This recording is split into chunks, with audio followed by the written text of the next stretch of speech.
Hey there, I'm Unreasonably Reasonable, and I'm gonna make a response video to Steve Bob 1967. Yeah, his video, Keep It Simple, Why There's a God. And it's a list of his 6 reasons why there's a God. So let's do this thing.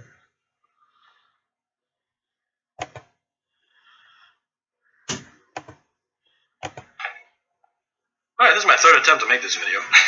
Something, the phone's been ringing, or I got cats jumping up on the table. I wanted to make some videos. The real reason for me to start doing the series that I did, to keep it simple, the kiss of truth and common sense. Easy solutions or easy answers to difficult questions. And there's tons of people on YouTube that really get into long discussions about things which are needed.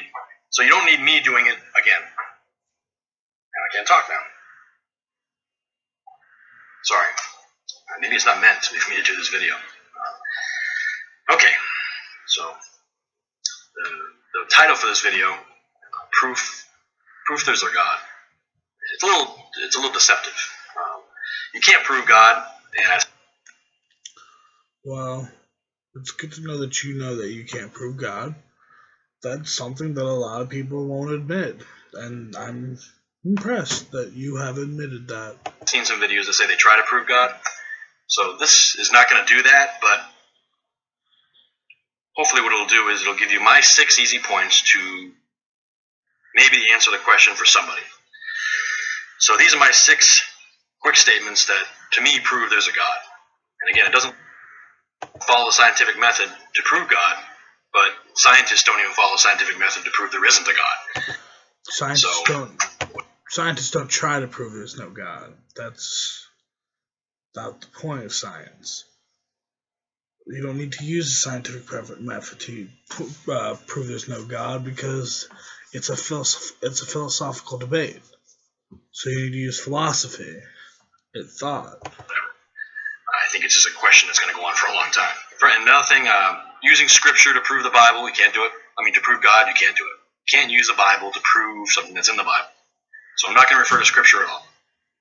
But these are some common sense reasons why I think there is a God. So first 6, here we go.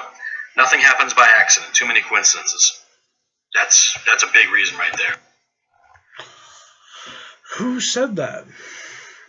So many coincidences? There has to be coincidences. When you have so many things happening, so many possible iterations of events, then the likelihood of rare or uncommon occurrences skyrocket. When you've got a planet where you've got,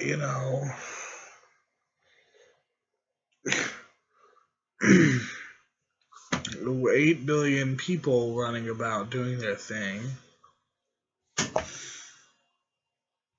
all sorts of different things are going to start to happen. You expect to see all sorts of different outcomes and coincidences. If you ask any scientist, there's at least 50 things that have to happen for the universe to even exist, and they have to be perfect. What are these 50 things? What are you talking about? Give me examples. Don't just say something and expect me to take you at your, word. To me, that's what are the odds of that? Come on.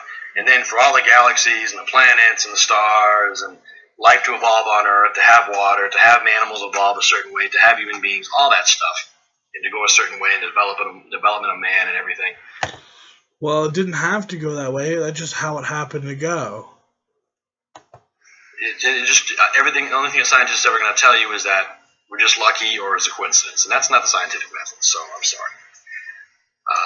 It doesn't prove God. They're explaining to you what happened. They're not explaining to...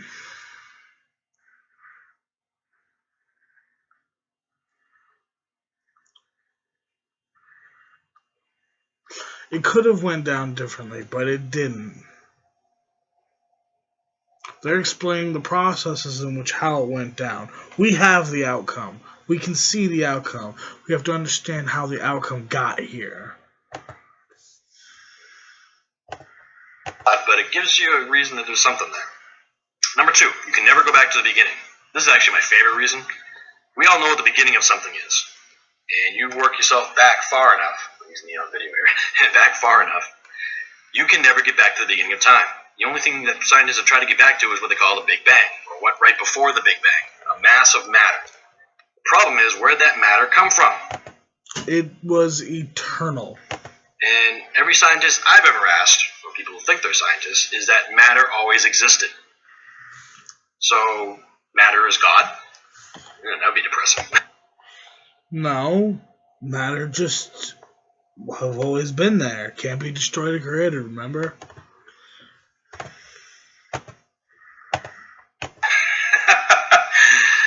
So something had to put that matter there. And every time I bring that up, they always come back with the same thing. Well, if God put it there, then how did God start? To me, I would rather believe in an omnipotent intelligence than an omnipotent piece of matter. So it's not an omnipotent piece of matter. It's simply all of energy and matter in one spot. Because you can't go back to the beginning, something had to create you. So that's just what I feel. I think it's a good question. Number 3, something seems to push human culture in a certain direction. If you look at history, and I'm a history major myself, and when you look at history, there's been an explosion over the last 4,000 or 5,000 years of human development. I'm not here to give you a long class on that, but something had to push man to do what man has been doing. Why? Why? There's been constant progress throughout our entire history. And yes, that progress has jump-started pretty recently. That's because our scientific minds have only recently got it started. We've been hampered by your dogma for centuries.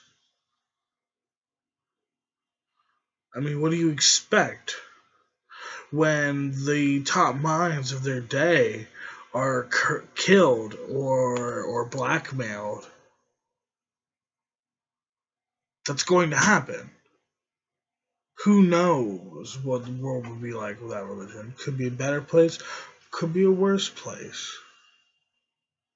But I'd be willing to bet that there would be certain scientific advancements that we'd have now that, you know, because of religion, we don't have right now. I just feel that.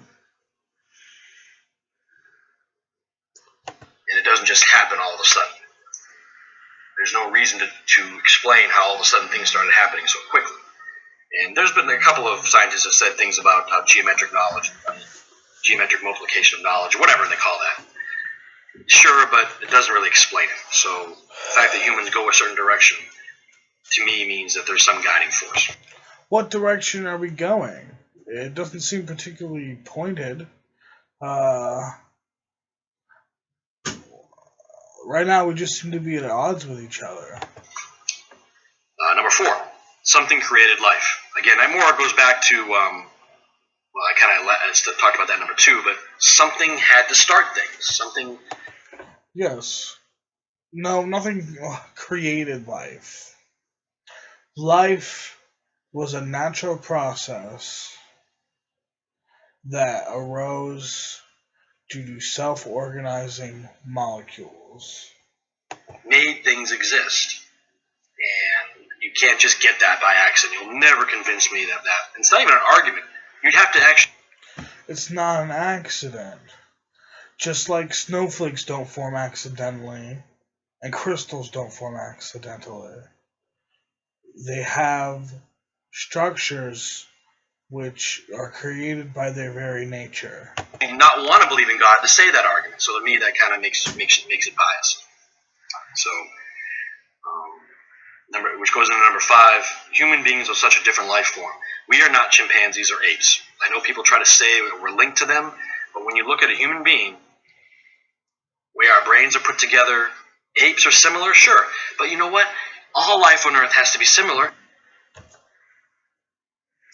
Your argument started out.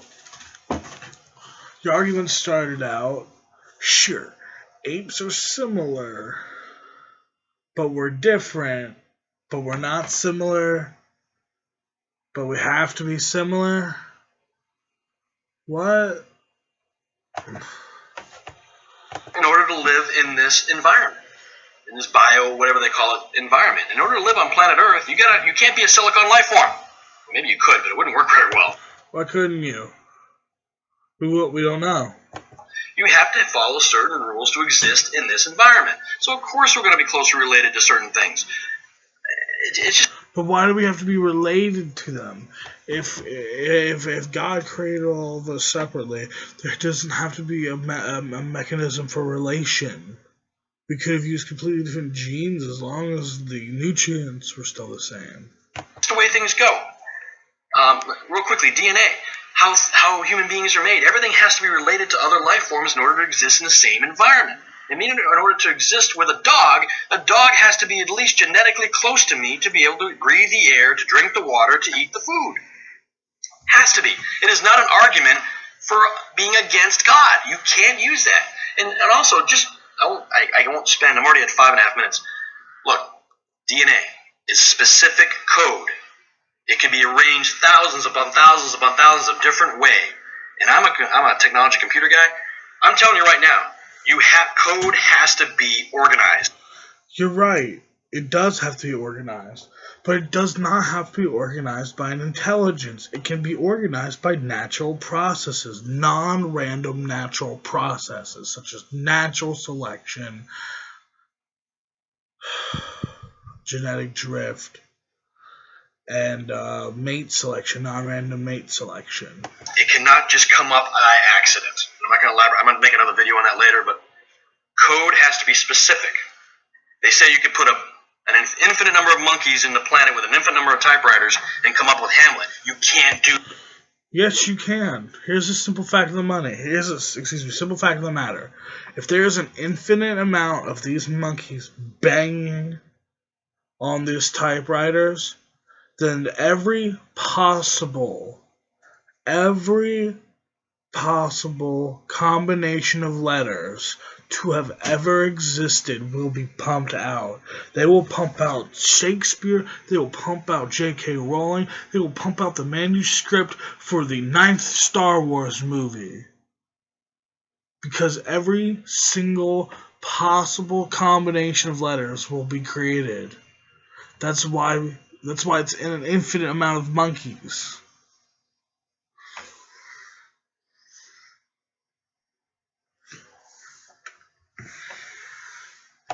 And I don't have time to explain that now. You can't. Don't let any scientist try to tell you that. It is impossible to do that.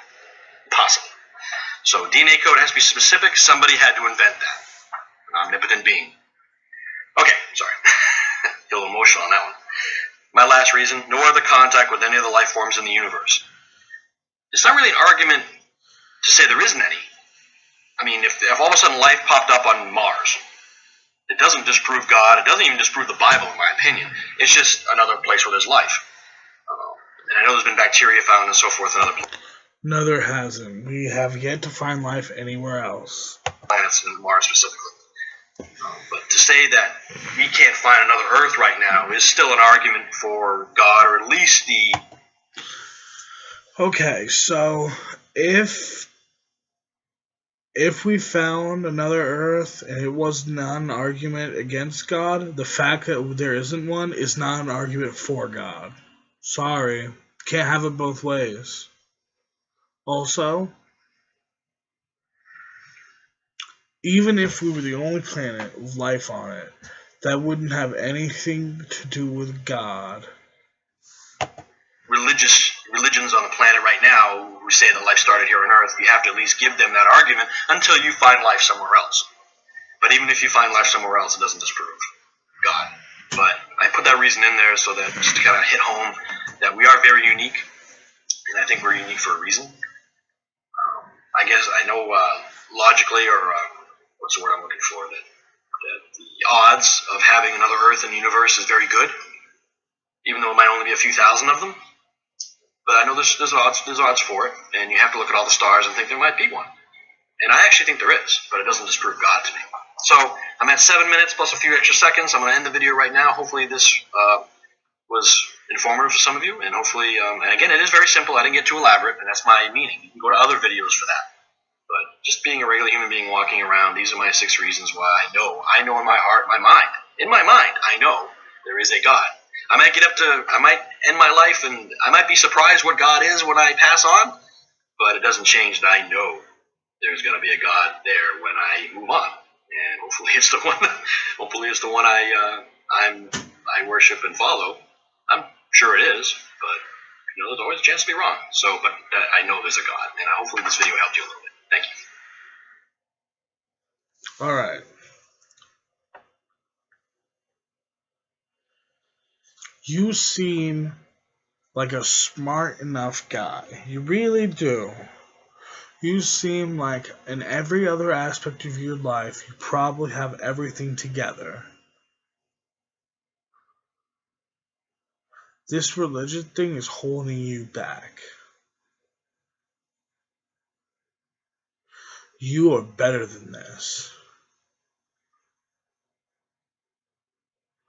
You shouldn't have to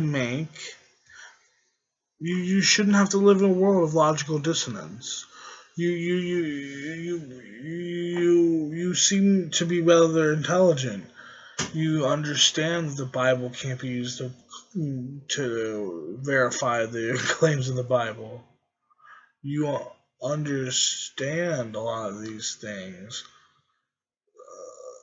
I would be surprised to find out that you believed in a young Earth creationism. I'm willing to bet that you have a way more sober view of reality than other creationists, or other Christians. But it's not sober enough.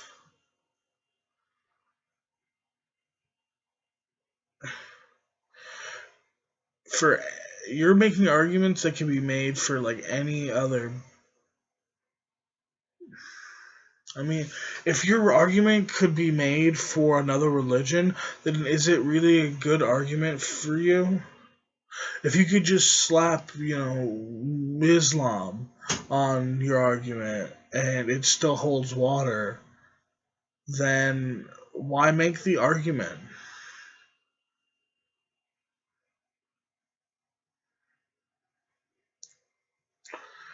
It doesn't seem logical to me. In fact, it seems dishonest. I feel like there are times you look at your faith and you question it and you think it's a bad thing, but I assure you it's a good thing. I assure you the truth will set you free, and I implore you to discover the truth. Look out there for yourself. Understand that all religion is a means of controlling you, and you don't need that. You are the master of your own destiny. Don't let anyone decide that otherwise for you. This video is getting pretty long. I'm going to cut it short here. In conclusion, I feel like you could be a very good atheist if you just took that one extra step. You sound like you're relatively skeptical, and you sound like you have the mind of someone who could be an atheist. You need to seriously reevaluate your faith, and you need to seriously reevaluate how you learned it, why you know it, why you believe it to be true, and if there's anything you question, learn as much as you can about it. I'm unreasonably unreasonable. Missed that all up. I'm unreasonably reasonable, and I am pretty much done here. Have a great one. Peace out and be safe.